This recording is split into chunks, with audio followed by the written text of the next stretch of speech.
नमस्कार। प्रारंभ पर आप सभी का स्वागत। मैं अमनीश। चैनल आपने सब्सक्राइब किया है, वीडियोस को आप लाइक करते हैं, शेयर करते हैं, इसके लिए बहुत बहुत धन्यवाद। बेल आइकन जरूर दबा लीजिए ताकि किसी भी अपलोड की सूचना सीधे आपको मिले। एक छोटे से अंतराल के बाद प्रारंभ पर एक बार पुनः दर्शन दिया है गौरव प्रधान जी ने। गौरव जी, बहुत बहुत स्वागत, नमस्कार। आपके सभी दर्शकों बहुत बहुत प्रणाम। जी, नरेंद्र मोदी प्रधानमंत्री, जिनको इस देश की जनता ने तीसरी बार प्रधानमंत्री की गद्दी पर बैठाया है, उनके बारे में मैं एक बात गौरव जी कहता हूं कि नरेंद्र मोदी प्रचंड विरोध की तीव्रतम सुनामी पर तैरते हुए राजहंस है। जितना ऊंचा मोदी का विरोध, उतना ही ऊंचा मोदी का कद। गुजरात के मुख्यमंत्री रहते, मौत के सौदागर और न जाने क्या क्या, कद बढ़ता गया। 2014 से चुनाव के पहले नीच और न जाने क्या क्या, कद बढ़ता गया। जब जब नरेंद्र मोदी पर निजी हमला हुआ है, नरेंद्र मोदी का कद आगे बढ़ा है। कई बार कांग्रेस के हितचिंतकों को यह लगता है कि कांग्रेस को नरेंद्र मोदी के कामों पर अटैक करना चाहिए, न कि नरेंद्र मोदी की पर्सनल छवि पर। और ऐसा कई बार लगा है कि राहुल गांधी ने भी ये सीखा है, लेकिन बीच बीच में ऐसा कुछ नहीं है। जब करने के लिए कामों का विरोध नहीं होता है तो नरेंद्र मोदी पर निजी हमले होते हैं। एक बार फिर एक फहरिस्त है। शुरुआत होती है मधुकेश्वर से, उससे पहले सुब्रमण्यम स्वामी। ये एक ओछा हमला नरेंद्र मोदी के निजी ऊपर, निजता पर। लेकिन इसी के साथ साथ फ्लेवर बदल दिया है पूरे कांग्रेस ने, राहुल गांधी ने, उनके इकोसिस्टम में। जब ये जानते हैं कि नरेंद्र मोदी पर निजी हमला करने से केवल और केवल नुकसान होता है, तो ये सुसाइडियल अटेम्प्ट क्यों? क्या ये मास्टर्स के इशारे पर विदेश से आयातित एक टूल किट और उसका होमवर्क है?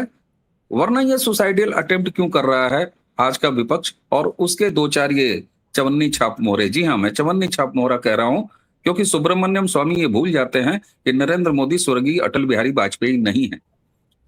एक इंटरव्यू में वो कहते हुए दिखाई देते हैं, जब एक पत्रकार उनसे पूछती है या पूछता है कि आपका राज्यसभा टर्म समाप्त होने वाला है 1-2 महीनों में, आप उसके बाद क्या कर रहे हैं? सीधे सीधे धमकी कि अगर मेरी राज्यसभा गई तो नरेंद्र मोदी प्राइम मिनिस्टर नहीं रहेंगे। ये निजता है, निजी फ्रस्ट्रेशन है, या सुनियोजित हमला है? Over to you please. देखिए, राहुल गांधी, पहली चीज तो कांग्रेस गांधी परिवार के आगे किसी को कुछ मानती नहीं है। और गांधी परिवार में राहुल गांधी, सोनिया गांधी, प्रियंका गांधी आते हैं। आपको शायद राहुल गांधी का 5 या 6 साल पहले का वक्तव्य याद नहीं है, जब उन्होंने कहा था कि हम नरेंद्र मोदी की छवि पे अटैक करेंगे और नरेंद्र मोदी की छवि बिल्कुल बर्बाद करके रख देंगे। ये उसी का एक कारण है कि जब आप फ्रस्ट्रेट हो जाते हैं, और जब आप किसी भी व्यक्ति में, मैं मोदी जी की बात नहीं कर रहा, हम आप में भी अगर हमारे कुछ लोग हैं, जब वो हमसे फ्रस्ट्रेट हो जाते हैं, जब हम रिएक्ट नहीं करते हैं, तो सीधा सीधा चरित्र हनन एक अंतिम ब्रह्मास्त्र बचता है, जिससे व्यक्ति को अटैक किया जा सकता है। तो जो अभी ये चवन्नी छाप लोगों ने जो काम करा, अब इसके डिटेल में नहीं जाएंगे। लोगों ने इन लोगों को बहुत बुरी तरह से एक्सपोज करा है। 2014-2013 से लेके अभी तक का उनके सारे कर्म कांड बाहर निकाल दिए। हम अपना वक्त उस पर बर्बाद नहीं करेंगे, शायद हमें ज़्यादा अच्छे काम करने हैं। लेकिन ये उनकी एक फ्रस्ट्रेशन है, क्योंकि जिन महिला की आप बात कर रहे हैं, 2013 में मैं इन महिला से मिला था और इन्होंने बड़े साफ तौर पे मुझे बोला था। मैं इनके ऑफिस में बैठा था, ये कहीं बाहर थी, फिर आई थी, फिर इनका जॉगिंग का टाइम हो गया तो अपने साथ मुझे भी दौड़ा दिया पार्क में। और इन्होंने बड़ा साफ, फिर बाद में नींबू पानी पिलाया और वहीं पर पार्क में बैठ के बात करी। और इन्होंने बड़ा साफ करा था कि मुझे तो जेएनयू का वाइस चांसलर बनना है। तो इनकी मंशा जेएनयू के वाइस चांसलर की थी। और जो ट्विटर के पुराने लोग हैं, जो पुराना हैंडल मेरा जानते हैं, मैंने इन दोनों को बहुत अच्छी तरह से टेक्निकली एक्सपोज करा था। कई बार मैंने बोला है कि फाइनेंस मिनिस्ट्री ही सुब्रमण्यम स्वामी क्यों चाहते हैं। देखिए, थोड़ा-सा भावनाओं में बहने की जगह अपना दिमाग लगाने की ज़रूरत है। फाइनेंस मिनिस्ट्री एक ऐसी मिनिस्ट्री होती है जिसको भारत सरकार के हर पैसे पे का डिटेल पता होता है कि पैसा कहाँ जा रहा है, कहाँ आ रहा है। जैसे फॉर एग्ज़ाम्पल, राफ़ेल इतने हज़ार करोड़ का क्यों है या इतने सैकड़ों करोड़ का क्यों है? ये तो मुफ़्त में भी मिल जाता। तो वो सैकड़ों करोड़ का हम भी जानते हैं, आप भी जानते हैं, उसका वो रेडी टू यूज़ एयरक्राफ्ट है, जिसमें हर तरह की मिसाइल्स और एवियोनिक्स और हथियार इत्यादि उसके साथ आए। तो अगर आप जब पैसे आपको पता है और पैसे की अगर आपने ब्रेकअप देख लिया, तो आपको तो पता चल जाएगा ना कि इसमें कौन से हथियार हैं, किस तरह के हथियार हैं। और इसका नतीजा सरप्राइज एलिमेंट आपने ऑपरेशन सिंदूर के वक्त देखा था, जिसमें राफेल ने डिकॉय पीछे डिप्लॉय करा था, जिससे मिसाइल फेल हुई थी पाकिस्तान की। तो ये तो सरप्राइज वेपन था। अब इस चीज़ों की जानकारी किसको चाहिए? ये इंटरेस्ट किसका है? तो ये इंटरेस्ट मोटे तौर पे अगर देखा जाए तो ये चाइना का, पाकिस्तान का और CIA का है। और बहुत अच्छी दुनिया में, जैसे मैंने पहले भी कई बार इस चीज़ को समझाया, दुनिया में तीन चीज़ें होती हैं। आपके आर्म्स होते हैं, ऑयल होता है और फार्मा होती है। ठीक है, तो ये आर्म्स, ऑयल, फार्मा का खेल है। सुब्रमण्यम स्वामी पिता तुल्य हैं, इसलिए मैं उन्हें सर बोलता हूँ। मैंने कभी उन्हें सूसू नहीं बोला, मैंने कभी उन्हें और कुछ नाम से नहीं पुकारा। मैं स्वामी सर हमेशा बोलता हूँ और अब स्वामी बोलता हूँ, क्योंकि उन्होंने अपनी जो उम्र की मर्यादा है उसको लांघ दिया है। तो नरेंद्र मोदी को हटाने के पीछे किसका फ़ायदा है, ये सोचिए ना। अगर ऐसा ना होता तो क्या होता? तो नरेंद्र मोदी को हटाने के पीछे पूरी रूप से अमेरिका और पाकिस्तान, चाइना, इन सब का मिला भगत का फ़ायदा है। क्योंकि मजबूत भारत किसी की नज़र में, हर नज़र में खटकता है। तो आपके पास अब कुछ नहीं बचा, तो आपने वो महिलाओं के साथ उनको जोड़ना शुरू कर दिया। तो जिस इंसान का चरित्र बहुत मजबूत होता है और आप उसे उसकी जगह से नहीं हिला पाते, तब आप चरित्र हनन पे आ जाते हैं।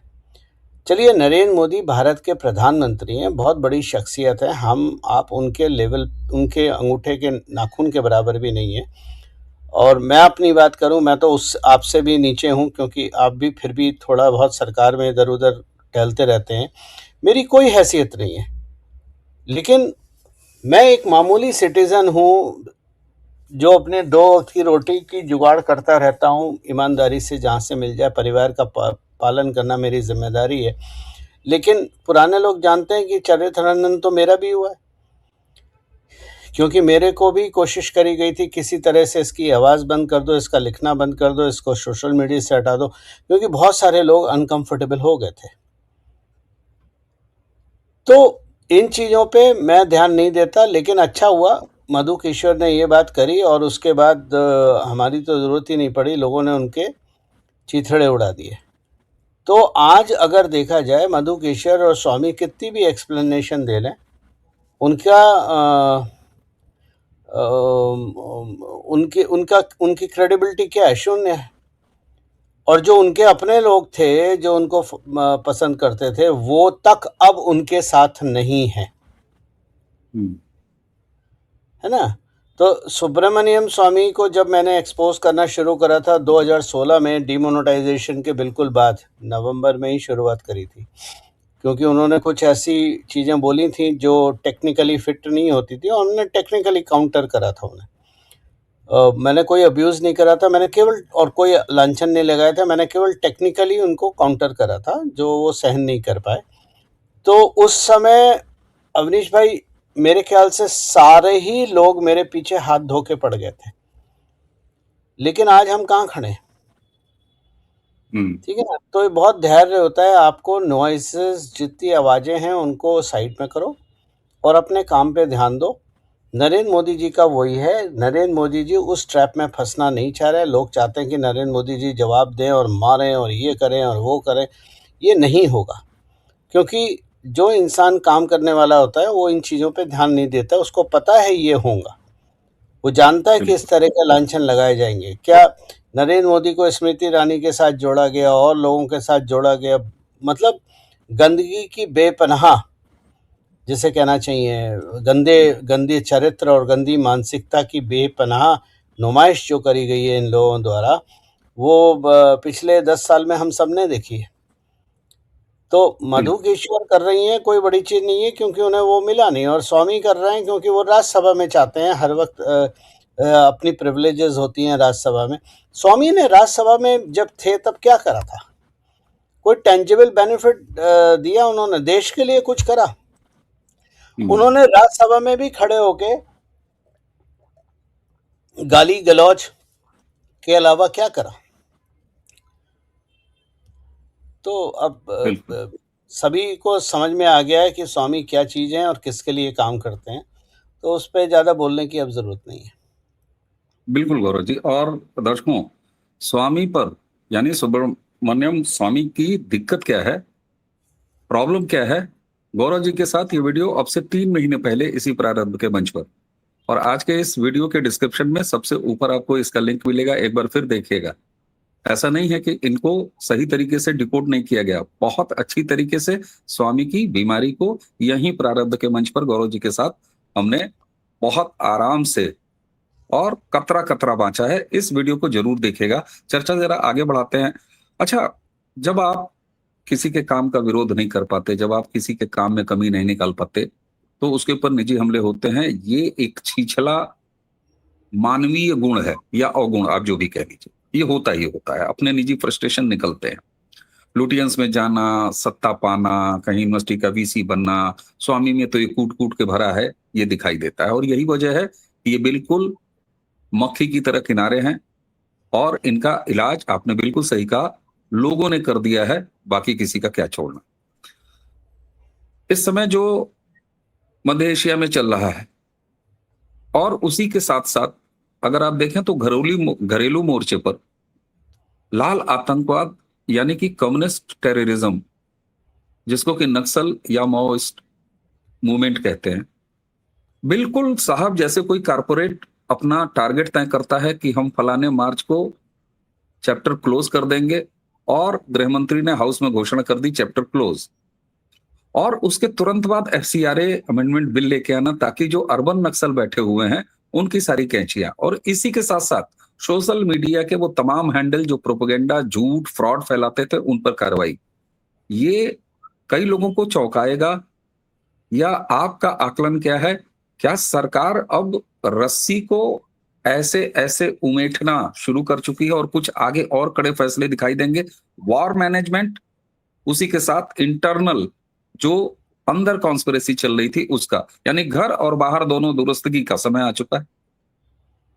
नहीं, वो दुरुस्तगी का समय नहीं आ चुका है, दुरुस्तगी की प्लानिंग बहुत पुरानी है, और समयबद्ध प्लानिंग है कि कैसे करा जाएगा। अगर आप देखिए तो जब गृह मंत्री नक्सल का मुद्दा उठाया उन्होंने, और नक्सल को ख़त्म करने का डेडलाइन दिखाई, और पूरा तो डेडलाइन को ऐसे तो नहीं कि खड़े हो गए कहीं पर भी और बोल दिया जी मेरा मूड है 31 मार्च 2026 को सब खत्म हो जाएगा, ऐसा नहीं है। वो पूरी एक प्लानिंग होती है, सारे फोर्सेस के साथ मिलके सारे हर चीज़ का डिटेल प्लानिंग करी जाती है कि कैसे अप्रोच करना है और कैसे ख़त्म करना है, वो सारी चीज़ें उन्होंने करी थी। दूसरी चीज़, नक्सल को ख़त्म करने के लिए क्या ट्रेनिंग्स चाहिए फोर्सेस को, वो ट्रेनिंग मुहैया कराई गई थी, वो बताई गई थी, वो दिलाई गई थी। तो उसके पीछे पूरे ट्रेनिंग है, प्लानिंग है, हर चीज़ उस पे करी गई है। अब नक्सल को जैसे कि कंगना राणावत ने अभी लोकसभा में 80-20 का रूल समझाया था, और अगर आप लोगों को याद हो तो ये 80-20 का रूल सबसे पहले पब्लिक मैंने करा था 2013 में, जब मनमोहन सिंह जी की सरकार थी, और उसके बाद पीएमओ के हैंडल ने मेरे को ब्लॉक कर दिया था। जो पीएमओ इंडिया का हैंडल है ऑफिशियल प्राइम मिनिस्टर का, उस हैंडल ने मुझे ब्लॉक कर दिया था, और मोदी जी के आने के बाद वो हैंडल फिर से शुरू हुआ था। वो इसलिए हुआ था क्योंकि 80-20 का रूल जो है क्या होता है कि आपने 100 रुपये नक्सल ख़त्म करने के लिए केंद्र से लिए, जिसमें 80 एक पर्टिकुलर फैमिली पार्टी को चला जाता था और 20% माओइस्ट को जाता था। वहाँ 20% से वो अपने हथियार वगैरह खरीदते थे और जो उनका प्रोपागंडा मटेरियल है उसको तैयार करते थे। ये पैसा कहाँ से आता था? ये सारा विदेशी फंडिंग आती थी। अब विदेशी फंडिंग आप दे रहे हो, ठीक है, जैसे मान लीजिए मैं एनजीओ चलाता हूँ कोई, तो मेरे पास अगर विदेशी फंडिंग आती है, एफसीआरए का मेरे पास लाइसेंस है, तो मैंने तो ये दिखाया ना कि 100 रुपये आए और 100 रुपये का मैंने गांव के उद्यान के लिए खर्च कर दिया। मतलब मैंने मान लीजिए एग्रीकल्चर की ट्रेनिंग दे दी, या मैंने कंप्यूटर की ट्रेनिंग दे दी, या मैंने कुछ और बनाने की ट्रेनिंग दे दी, मेरे 100 रुपये उसमें खर्च हो गए। यही तो मेरी बैलेंस शीट दिखाएगी।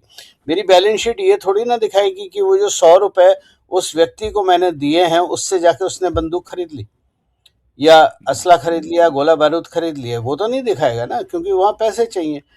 तो एफसीआरए एक सबसे बड़ा लीगल चैनल था जिससे विदेश की फंडिंग आती थी भारत को अनस्टेबल करने के लिए।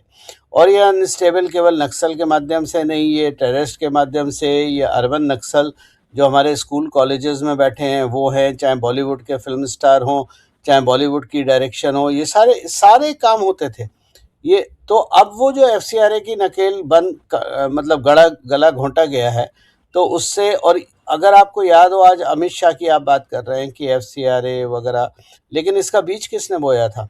इसको ख़त्म करने का बीज बोया था राजनाथ सिंह ने, जब वो गृह मंत्री थे पहले टर्म में। तो इन सारी चीज़ों की नींव उन्होंने रखी थी। उसके बाद जब ताबड़तोड़ हमले करने का नंबर आया, तब आप अमित शाह जी को लेके आए, क्योंकि वो हमला करने वाले थे। राजनाथ सिंह जी हमलावर नेचर नहीं है उनकी। हमलावर नेचर उनकी नेचर स्ट्रेटेजिक है, और अमित शाह जी की प्लानिंग और हमला करने की नीति। तो अब एफसीआरए की जब नकेल कसी जा रही है और भयंकर रूप से कसी जा रही है, तो आप देख लीजिए बिलबिलाहट कहाँ पर है। बिल्कुल बिल्कुल बिलबिलाहट दिखाई दे रही है। अच्छा, जरा सा बंगाल की तरफ लेके चलेंगे, और बंगाल से एक वीडियो आया है, और उस वीडियो को दिखाना इसलिए आवश्यक है कि दर्शक जरा देखें। ये वीडियो देखिए दर्शक, ये वेस्ट बंगाल का वीडियो है। एक सेकंड, मैं इसे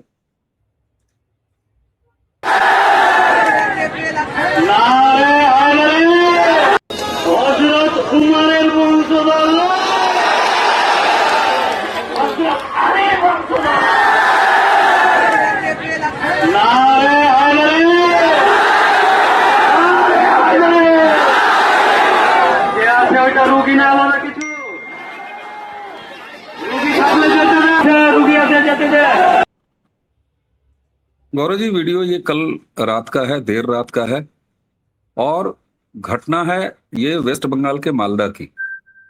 7 इलेक्शन ऑब्जर्वर जो कि इलेक्शन कमीशन के बिहाफ से वहां पर काम कर रहे हैं, उनको बाकायदे बंधक बनाया जाता है। रात के 2 बजे जब सीजीआई इंटरवेन करते हैं, तब जाके उनकी जान बचाई जाती है।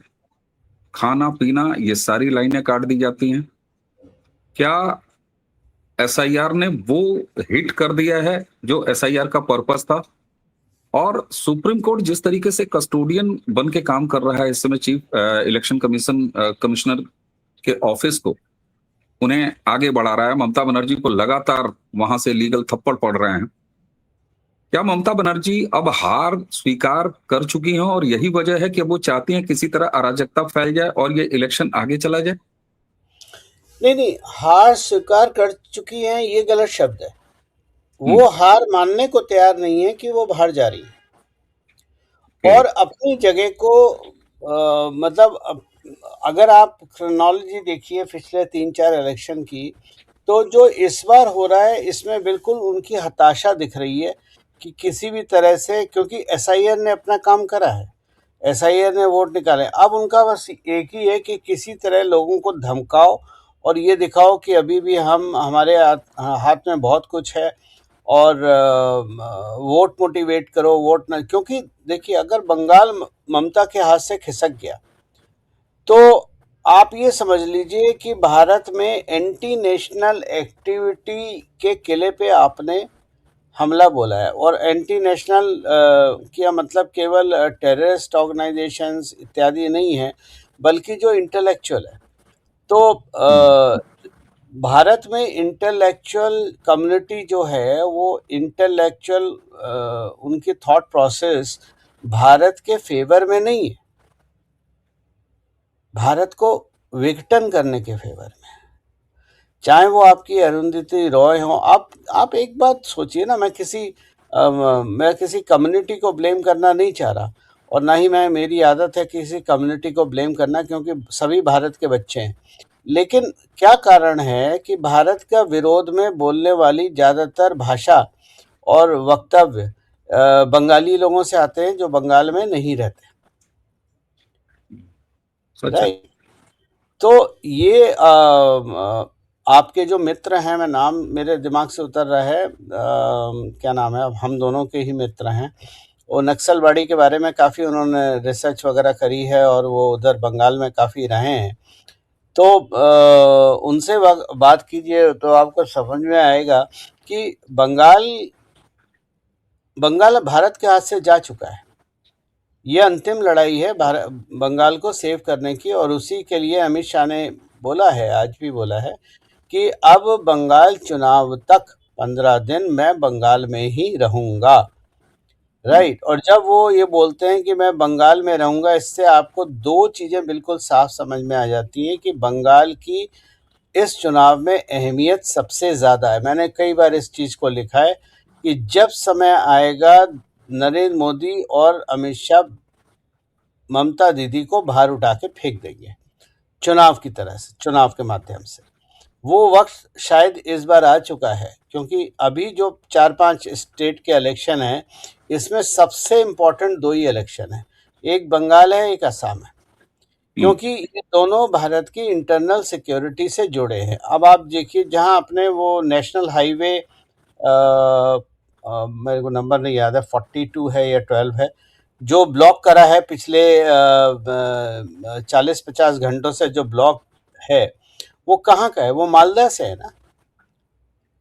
और मालदा किसके लिए जाना जाता है? मालदा नकली नोटों और हथियारों के लिए जाना जाता है, फेक करेंसी। अब आपने धुरंधर देखी है, धुरंधर 2 भी देख ली है, आपको समझ में आ गया ना कि नेपाल से ये मालदा के रास्ते भारत में और यूपी के रास्ते भारत में आते हैं, तो वो अतीक अहमद और दूसरा आपका ममता बनर्जी, ये 2 बहुत बड़े किंग पिन थे नकली नोट लाने के और हथियार इत्यादि भारत में लाने के।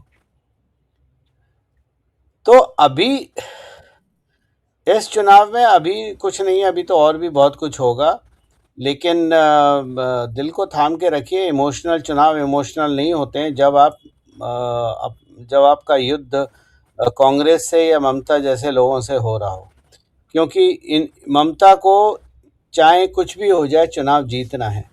अगर ममता चुनाव नहीं जीत पाएंगी तो ममता खत्म हो जाएंगी, और ममता ये भी जानती हैं कि अगर चुनाव हार गई तो आगे उनके जीवन में क्या लिखा हुआ है। तो मारपीट मची हुई है, बिल्कुल। और जिस समय हम ये वीडियो रिकॉर्ड कर रहे हैं, मैं आपसे बात कर रहा हूं, दर्शक जिस समय ये वीडियो देख रहे होंगे, उसी समय कोयला घोटाला वेस्ट बंगाल से जो जुड़ा हुआ है, उसमें ईडी की ताबड़तोड़ छापेमारी चल रही है। लगातार आईपैक वाला मामले जिसमें छापेमारी चली थी, हालांकि ये छापेमारी ईडी की वेस्ट बंगाल में नहीं कहीं हो रही है, लेकिन बाकी जगह हो रही है, उसी सिलसिले में हो रही है। जी। दिल्ली में, गुड़गांव में, बेंगलोर में, हैदराबाद में ये छापेमारी जैसे हम बात कर रहे हैं, बहुत भयंकर छापेमारी चल रही है। और मतलब चुनाव के बाद ममता या ममता के लोगों का क्या हाल होना है, वो देखते रहिए, मजा आएगा।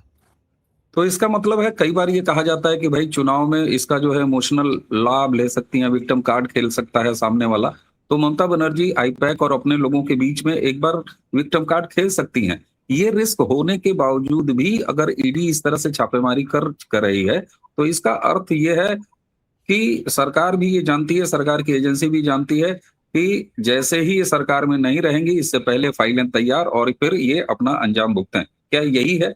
वरना तो इलेक्शन के समय इस तरह के छापे अवॉइड किए जा सकते हैं। देखिए, पहली चीज अवनीश भाई, एक चीज भारत की जनता को समझने की जरूरत है कि 2014 से पहले के ज़माने में जो जिस तरह की राजनीति होती थी और ख़ास तौर से चुनाव के वक़्त की जो राजनीति होती थी, उसमें और आज के टाइम में बहुत फ़र्क है। अगर पहले ये होता था चुनाव के लिए केसेस गिरा दिए जाते थे, केसेस से निकाल दिया जाता था, इंक्वायरियाँ रोक दी जाती थीं या ठंडे बस्ते में डाल दी जाती थी इत्यादि, इत्यादि। नरेंद्र मोदी के समय में ऐसा कुछ नहीं होता। जो चीज़ चल रही है वो चलती रहेगी। चुनाव अलग हैं, वो हम जीतते रहेंगे और आज हवा ममता के फेवर में नहीं है। अगर आप बंगाल में भी जाके देखें तो हवा ममता के फेवर में नहीं है, क्योंकि ममता जिस वजह से जीतती थी वो 12-14% जो अगर आप पुराना आंकड़ा उठा के देखें पुराने इलेक्शन का, तो 12-14% वो वोटर था जो था ही नहीं, ठीक है ना। और एसआईआर ने वही परसेंटेज वोटर निकाल दिए। तो अब तो नेक टू नेक फाइट है ना। अब तो इसीलिए तो ममता ज़्यादा बिलबिलाई हुई है कि भाई किसी तरह से अब वोट मैनिपुलेशन दिक्कत हो रही है। दूसरी बात, पूरी फौज भेज दी है। अनप्रेसिडेंटेड रूप से इस वक्त चुनाव की जो भेजी गई है सिक्योरिटी फोर्स, वो पहले के मुकाबले में हमेशा से ज़्यादा है। बिल्कुल। तो और 2 बहुत राउंड में सारी इलेक्शन भी तो हो रहा है, ये भी एक हाँ, गजब की चीज है। हाँ, तो ये आसान नहीं है। इस ये चुनाव ममता दीदी के लिए आसान नहीं है। ममता दीदी को बहुत कुछ लेने के देने पड़ेंगे इस चुनाव में। बिल्कुल। अच्छा, बगल में ही वेस्ट बंगाल के असम है, वहां भी चुनाव हो रहा है। तो असम के चुनावी स्थिति और हेमंता विश्व शर्मा जिस तरीके से काम कर रहे हैं, जिस तरीके से वो खुले तौर पर ये कहते हैं कि हमको मियाँ वोट नहीं चाहिए, हालांकि बहुत सारे लोग मियाँ वोट का मतलब मुसलमान वोट समझते हैं, लेकिन असम में किसी भी असमी मुसलमान को अगर आप मियाँ कहेंगे तो आपको डंडा लेके दौड़ा लेगा, क्योंकि मियाँ ये एक गाली है। असम में मियाँ उन्हें कहा जाता है जो बाहर से आए हुए हैं, बांग्लादेशी हैं, रोहिंग्या। तो वो फंडा उनका क्लियर है कि हमको किसी घुसपैठिया का वोट नहीं चाहिए। उसी के साथ साथ हेमंता तो इतने क्लियर हैं कि उन्होंने कहा कि जहां हमको वोट नहीं मिलना वहां हम इलेक्शन ही नहीं लड़ेंगे, दूसरे को दे देंगे, तुम लड़ो। बंगाल और असम की कुछ मामलों में समस्याएं बिल्कुल एक हैं। दोनों स्टेट बिहार और उत्तर प्रदेश की तरह, जैसे भाई भाई वाला मामला है उसी तरह है। खान पान ले लीजिए, समस्याएं ले लीजिए, घुसपैठ, बॉर्डर, ये सब। असम एक दूसरे रास्ते पर चल पड़ा है। इस बार असम के चुनाव पर बहुत कम स्थापित मीडिया में बात हो रही है। क्या ये मान लिया गया है कि असम ने जो ट्रैक पकड़ लिया है राष्ट्रवाद का, डेवलपमेंट का, हेमंता मॉडल का, बुलडोजर मॉडल का, डबल इंजन मॉडल का, उस पर वो लगातार चलता जा रहा है? और इस बार भी आपका आकलन क्या है? दूसरा, असम से बंगाल सीखता क्यों नहीं? देखिए, आपने सही पहली चीज़ तो सही बोली। बहुत सारे लोगों को लगता है कि हेमंत जो हैं वो हिंदू मुस्लिम करते हैं। हेमंत हिंदू मुस्लिम नहीं करते। और मैंने इस बार को कई बार समझाया है वीडियो पे भी कि जो हेमंता जो असम का असली मुसलमान है उसके खिलाफ नहीं है, वो बांग्लादेशी रोहिंग्यास के खिलाफ हैं और उन्हीं को मियाँ बोला जाता है, ठीक है। लुंगी उन्हीं को बोला जाता है, मियाँ उन्हीं को बोला जाता है। और वहाँ के मुसलमान इस चीज़ के लिए हेमंता का सपोर्ट करते हैं, क्योंकि ये जो बांग्लादेशी और रोहिंग्या थे, इन्होंने जो नेटिव मुसलमान हैं असम का, उसकी ज़मीन पे उसके काम पे कब्जा किया था। तो ये लड़ाई हमें, और ये कब्जा क्यों करा गया था? ये करा गया था कांग्रेस की वजह से, क्योंकि कांग्रेस ने वो इन्फिल्ट्रेशन कराई थी ताकि उनका वोट बैंक बढ़े। इसलिए एसआईआर का सबसे ज़्यादा इफेक्ट जो हुआ वो असम पे और बंगाल पे हुआ। और असम में हेमंता ने उसको संभाला मियाँ के रूप में। तो ये चीज़ समझने वाली बात है। जैसे मैं हमेशा बोलता हूँ, बंगाल की डेमोग्राफी और असम की डेमोग्राफी में ज़मीन आसमान का फ़र्क है। बंगाल में मियाँ मुसलमान नहीं, मतलब सारे नेटिव नहीं है वहाँ, ज़्यादातर बांग्लादेशी और रोहिंग्यास हैं। जबकि असम में सिचुएशन दूसरी है। लेकिन दोनों ही स्टेट नेशनल सिक्योरिटी के लिए बहुत इम्पॉर्टेंट हैं, क्योंकि आने वाले वक्त में जो युद्ध का नई बैटलफील्ड है वो बंगाल का बॉर्डर, मिजोरम का, त्रिपुरा का, असम का बॉर्डर और मणिपुर का बॉर्डर लेके चले गया, क्योंकि वो एरिया कहलाता है चेन एरिया, ठीक है, जिसपे अमेरिका का नज़र है और सीआई की नज़र है। वो वहाँ पर अपनी मिसाइल बैटरीज लगाना चाहते हैं ताकि वहाँ से भारत और चाइना दोनों को कंट्रोल कर सकें। तो इसमें सबसे बड़ा वीक लिंक आपका जो भारत के बाहर है वो म्यांमार है, जिसको चाइना कंट्रोल करता है। तो वहाँ पर चाइना और अमेरिका का द्वंद्व है कि कौन चीन एरिया को कंट्रोल करता है, और इसी चीन एरिया की वजह से बांग्लादेश का अपराइजिंग हुआ था, मतलब जो डिस्टरबेंस हुआ था बांग्लादेश में हुआ था। ये एक नारकोटिक सर्कल है, गोल्डन ट्रायंगल है, बहुत बड़ा गोल्डन ट्रायंगल है, और इसमें अरबों खरबों का धंधा होता है, छोटा मोटा नहीं होता है। और इसके direct link Colombia drug cartel के साथ हैं। इसीलिए अब मैं बोलना नहीं चाहता, आप लोग समझदार हैं कि कोलंबिया और इस एरिया में जो नरेंद्र मोदी के लिए शोर मचा रहे थे कि नरेंद्र मोदी को मणिपुर जाना चाहिए, रोज सुबह शाम शोर मचा रहे थे, वो क्यों मचा रहे थे? क्योंकि देखिए, जब स्नाइपर शॉट आएगा तब आप किसको दोष देंगे, कौन मारा, किसने मारा, राइट? तो नरेंद्र मोदी के लिए मणिपुर तैयार किया गया था कि वहां से वो वापस ना आए।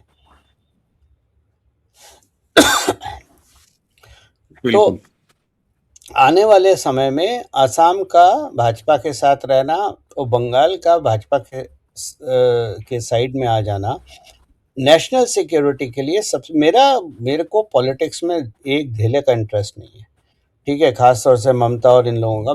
मेरा जो पूरा इंटरेस्ट होता है वो नेशनल सिक्योरिटी का होता है कि भारत जुड़ के होना चाहिए। अब ममता दीदी क्या बोलती हैं? ममता दीदी बोलती हैं बंगाल जीतेंगे, उसके बाद हम दिल्ली जीतेंगे। अबे तुम्हारी औकात है दिल्ली जीतेंगे? तुम बंगाल के बाहर कहीं और जीत नहीं सकती, तुम दिल्ली जीतने की बात कर रहे हो। तो देखते रहिए, मेरे ख्याल से मैं तो महादेव से एक ही चीज करता हूँ, बंगाल का उद्धार करा दो। ये कम्युनिस्ट और टीएमसी और कांग्रेस के मकड़ जाल से बंगाल अगर निकल जाएगा ना तो बंगाल प्रोग्रेस करेगा। यही बंगाल था ना आज़ादी के वक्त, मतलब काफ़ी समय तक जो एक इंडस्ट्रियल एरिया था, मतलब भारत का इंडस्ट्रियल हब अगर किसी को बोला जाता था तो वो बंगाल बोला जाता था। आज बंगाल में क्या है?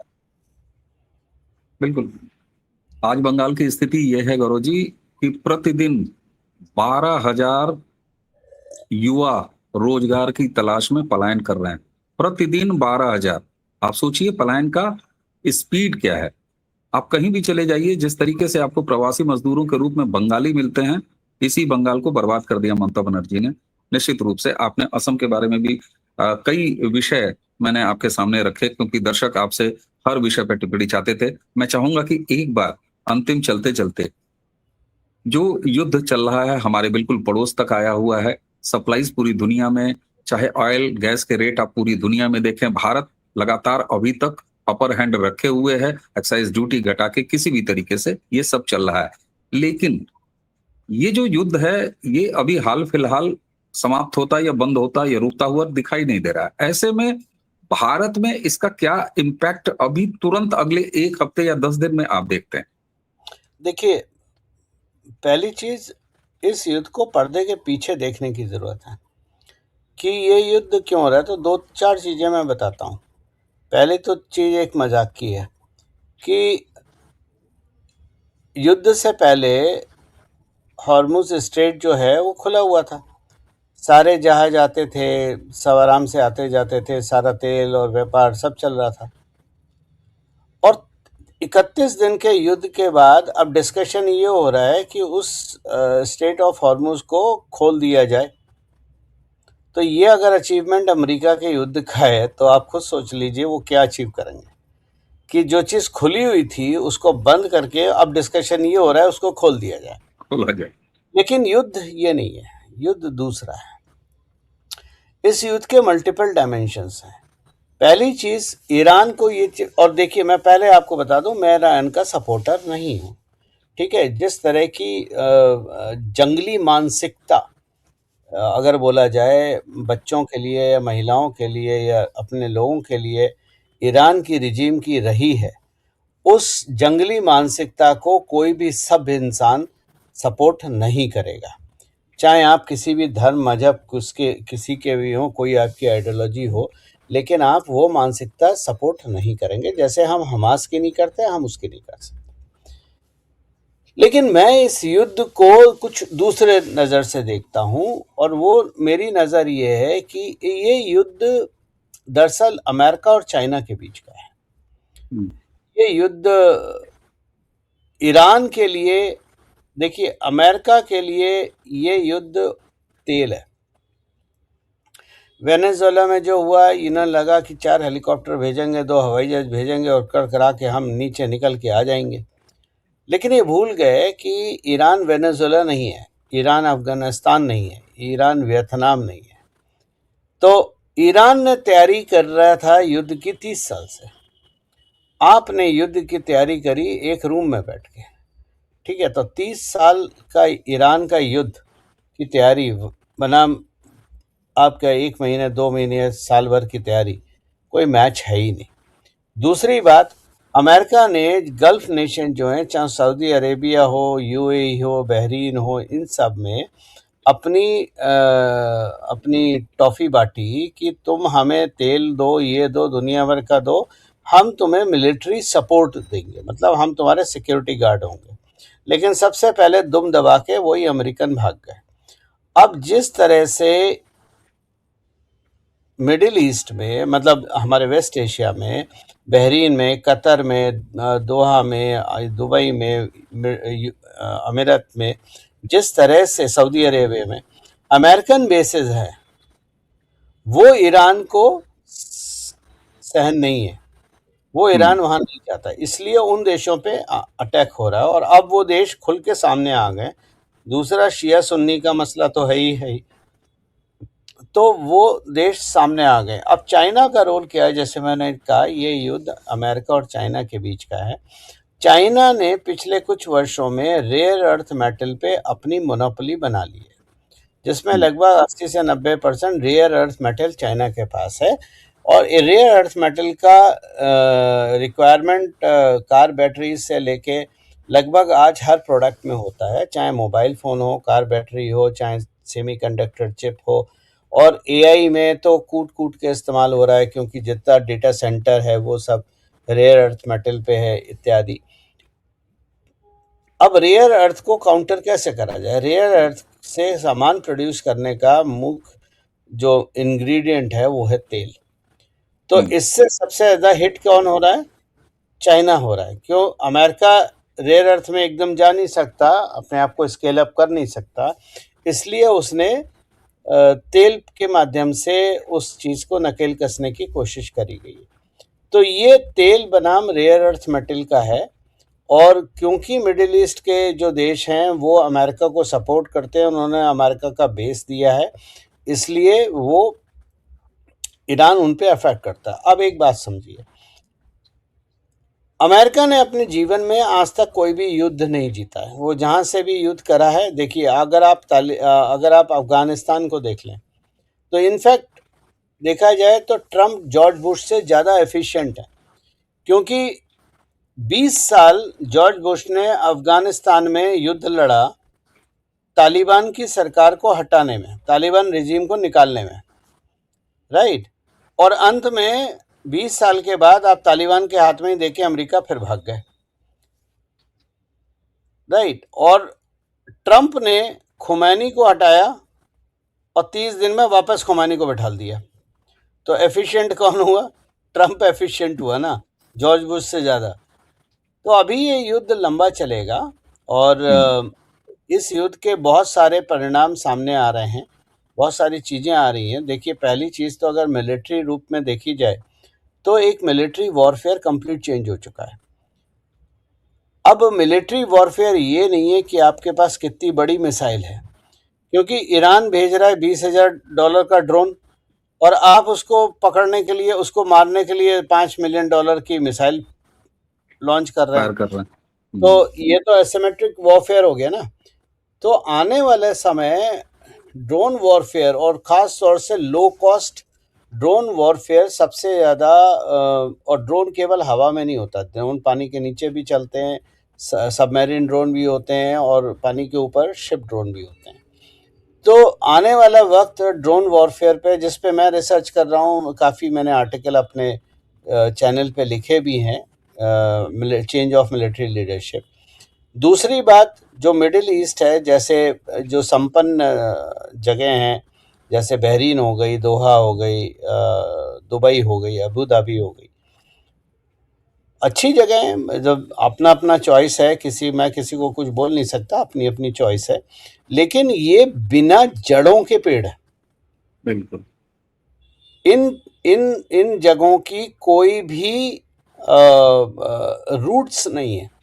जैसे हम भारत की अगर बात कर लें, कहीं पर भी आप रह लें, मान लीजिए आप लखनऊ में रह लेते हैं, ठीक है ना, तो लखनऊ की सदियों की रूट्स हैं। एक कल्चर है, एक ट्रेडिशन है, एक व्यवसाय है, एक खान पीन का तरीका है, हर चीज़ का अपना है, और वो उसको यूनिक रखता है, उसकी एक जड़ है। दुबई की, अबू धाबी, दोहा, बहरीन, इनकी जड़ें नहीं है, ये ग्लास बिल्डिंग्स बनाई हैं। और जिस चीज़ की जड़ नहीं होती है, उसका जीवन भी सीमित होता है, हम्म। ठीक है ना, उसका भी जीवन सीमित होता है। तो रेगिस्तान पे इसीलिए, अब जैसे दुबई में अगर आप फ़ोटो खींचते हैं, और अगर मैं मान लीजिए हम दोनों साथ साथ बैठे हैं, मैंने फ़ोटो खींची, आपके व्हाट्सएप पे दी, तो मैं अरेस्ट हो जाऊंगा, ठीक है ना। तो जिस जगह को आप इतना फ्रीडम वाला बोलते थे, अब वो फ्रीडम वहाँ पर कहाँ गई? और वो इसलिए बंद हो रही है, इसलिए डेथ ट्रेन चलाई जा रही है वहाँ पर, क्योंकि असली तस्वीरें और वीडियो बाहर आएंगे तो इन्वेस्टर कॉन्फिडेंस शेक होगा, और जो दुबई का बबल है, जो अबू धाबी का बबल है, वो ऑलरेडी टूट बस्ट है, जाएगा। लेकिन पूरी तरह से ध्वस्त हो जाएगा। और बिल्कुल। उसको रिकवरी करने में, देखिए, दूसरी चीज़, बुरा मत मानिएगा, बट ये एक सच्चाई है, अगर ठंडे दिमाग से सोचें। दुबई एक रेगिस्तान था, दुबई में कुछ नहीं था, थोड़ा सा तेल था, ज़्यादा तेल भी नहीं था, थोड़ा सा तेल था।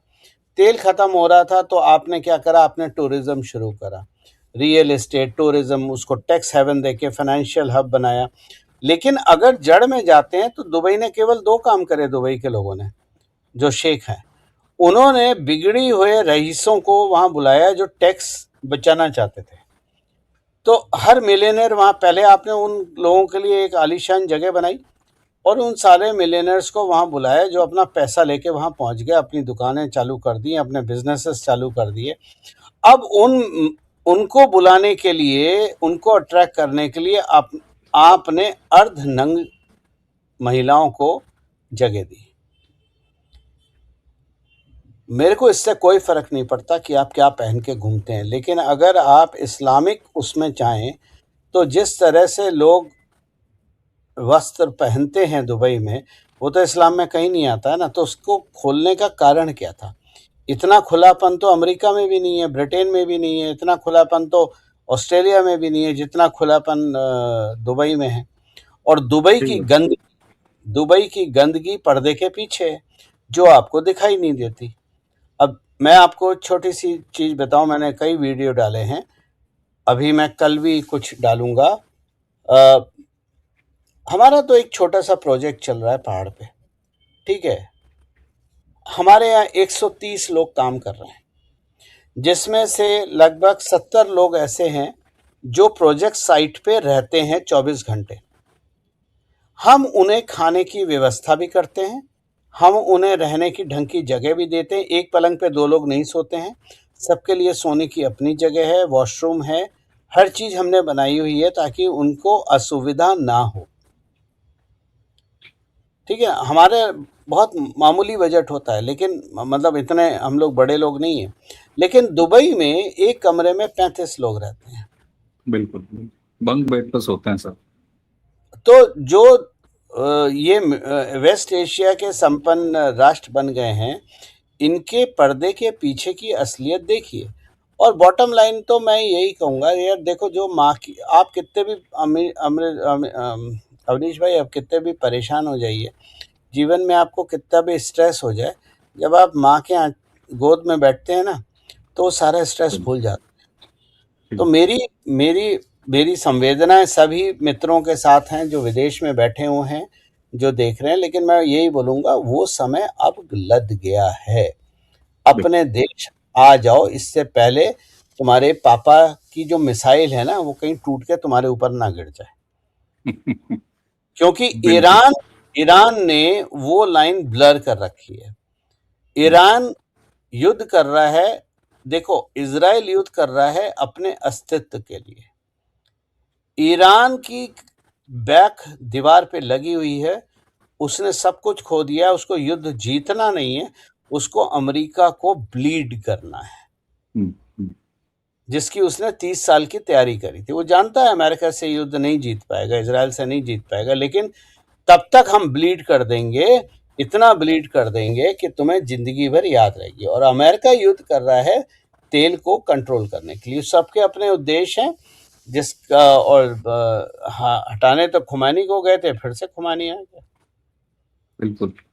बिल्कुल। और आपने जो दुबई के बारे में कहा ना कि आप इस्लाम के राष्ट्र हो, लेकिन क्या वहां पर नंगे अधनंगे काम करते हो आप देखिए तो फिलॉसफी के आधार पर, विचारधारा के आधार पर चाइना का भी यही हाल है। मकाऊ क्या है, उनका सारा साम्यवाद सब कुछ चूल्हे भाड़ में चला जाता है। और अंत में कई सारे विषयों को आपने समेटा। आपने नरेंद्र मोदी पर निजी हमले पर जो बात की, वो फ्रस्ट्रेशन कहाँ से आ रहा है। दर्शकों, एक बार फिर आपको शुरू में भी मैंने दिखाया था, मैं एक बार और दिखा दे रहा हूं। इस वीडियो का लिंक आपको इसी वीडियो के डिस्क्रिप्शन में मिलेगा, जहां विस्तार से हमने 3 महीने पहले ही बात की कि स्वामी की एक्चुअल प्रॉब्लम क्या है। इस वीडियो को जरूर देखिएगा। उसके बाद वेस्ट बंगाल पर हमारी बात हुई, असम पर आपने एक अलग से क्लियरिटी दी, इसके साथ ही साथ वार पर, और भारत प्रथम, और भारत ही अपने माँ की गोद, और भारत सरकार की तैयारियां, ये सब कुछ। लेकिन युद्ध काल है, प्रधानमंत्री पहले ही कह चुके हैं कि कोरोना की याद तक उन्होंने दिलाई, और स्व अनुशासन की भी बात कही। गौरव जी, देखिए बहुत सारे देखिए विषयों को आपने देखिए समेटा। देखिए, जब प्रधानमंत्री ने कोरोना की बात करी तो लोगों ने कहा लॉकडाउन लगेगा। लॉकडाउन नहीं नहीं, लॉकडाउन लॉकडाउन नहीं लगेगा, लॉकडाउन नहीं लगेगा, लेकिन संसाधन सीमित होंगे। Same it. ठीक है। तो आज आप देखिए दुनिया भर में तेल की कीमतें भी बढ़ चुकी हैं, गैस की कीमतें भी बढ़ चुकी हैं, और बहुत सारे देशों में राशन लग चुका है कि बाइक को 2 लीटर मिलेगा, कार को 4 लीटर मिलेगा। इस तरह का राशन लग गया। लेकिन आज भी, अभी मैं सुबह गया था, अपनी टंकी फुल करा के आया। तो क्योंकि मैं हमेशा अपनी टंकी फुल रखता हूँ, मेरी आदत है। तो देखा जाए तो भारत में तो आज किल्लत है नहीं। अब किसी बिल्कुल। ने मिसलीडिंग कहा था 5 दिन का तेल बचा है। 5 दिन का तेल पाकिस्तान में बचा है, भारत में नहीं। भारत के पास 70 दिन का है। बहुत सारे लोगों ने कहा, उनके लिए अपना देश बहुत पाकिस्तानी हो सकता है। बहुत उन्होंने सारे अपने देश की चिंता की। बहुत सारे लोगों ने कहा कि जापान के पास 140 दिन का है, चाइना के पास 140 दिन का है, भारत ने 140 दिन का क्यों नहीं करा। अरे मूर्खों, 2014 से पहले हमारे पास 1 दिन का भी नहीं था। यही देश है ना जिसने अपना सोना गिरवी रखा था तेल खरीदने के लिए। बिल्कुल। बिल्कुल। 5 दिन का ये तेल। तो ये गौरव जी, जवाब, एक सेकंड, ये प्रश्न आपको पूछना चाहिए कि राहुल गांधी से कि भैया तुम्हारी माता जी ने, तुम्हारे परिवार ने 60 साल भारत में राज करा, तो स्ट्रैटेजिक रिजर्व क्यों नहीं बनाए? बिल्कुल। और गौरव स्ट्रैटेजिक जी, रिजर्व बनाने के लिए पैसा कहाँ से आया? आपको कोई, जो लोग बोलते हैं कि तेल वहां पर $70 हो गया, $60 बैरल हो गया, तो हमारी कीमतें क्यों नहीं कम करी? अरे अगर कीमतें कम कर देते तो स्ट्रैटेजिक रिजर्व बनाने के, और जो पेट्रोल बॉन्ड मनमोहन सिंह ने इशू करे थे, वो पे करने के लिए पैसा कहाँ से आता? बिल्कुल। बिल्कुल। और गौरव जी, मैं एक और स्लाइड चलते चलते दिखा देता हूं, क्योंकि अभी जो आपने ऑयल रिजर्व की बात की, और उसके बाद उसके लिए जुटाए गए संसाधनों की बात की, इस पर भी दर्शकों हमने गौरव जी के साथ बड़ी डिटेल बात की है। और पिछला ही वीडियो, इस वीडियो के ठीक पहले वाला जो वीडियो है गौरव जी के साथ, उसमें इस पर बड़ी विस्तार से बात हुई है, उसको जरूर देखिएगा। मैं अपनी टीम से बोलूंगा कि इसका भी लिंक आपको मिल जाएगा। मैं चलते चलते उसका केवल आपको थंबनेल दिखा देता हूं, और उसके बाद आज की चर्चा हम समाप्त करेंगे। ये गौरव जी, पिछली ही बातचीत में हम लोगों ने ये बात दिखाई थी। ये वीडियो है, सुब्रमण्यम स्वामी से ज्यादा प्यार हो ये गया है आपको। War versus Modi. संसद में बता दिया क्या होने वाला है। संसद में प्रधानमंत्री ने जब वक्तव्य दिया था वार को लेके, और उन्होंने कोविड की चर्चा की थी, तब हमने ये वीडियो किया था। इसे भी 9 दिन पहले का ये वीडियो है, इसका भी लिंक इसी के डिस्क्रिप्शन में होगा। दर्शकों जरूर देखिएगा। ऐसी बात वो बातें जो जरूरी हैं गौरव जी के साथ हम पहले ही आपके प्रारंभ पर कर चुके होते हैं, इसीलिए मैं बार बार स्क्रीनशॉट लिखे उसको आपको याद दिला रहा हूं, क्योंकि गौरव जी ने उसी जिक्र को छेड़ा। तो आज की इस चर्चा में हमें उम्मीद है कि जिस अलग अलग विषयों को हमने कवर किया है, आप सभी की अपेक्षाएं पूरी हुई होंगी, क्योंकि गौरव जी के साथ आप चाहते हैं कि हर विषय हम डिस्कस करें। जी, उंगली आ गई। चलते चलते एक चीज आपको बता दूं, बजट सेशन शुरुआत हुआ नरवाने की बुक से,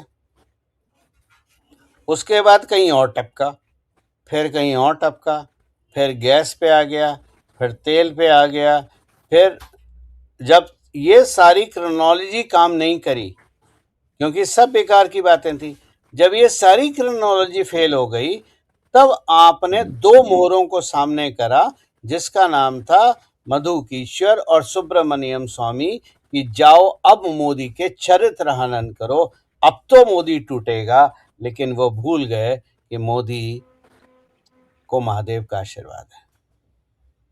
बिल्कुल, और ये देश देख रहा है।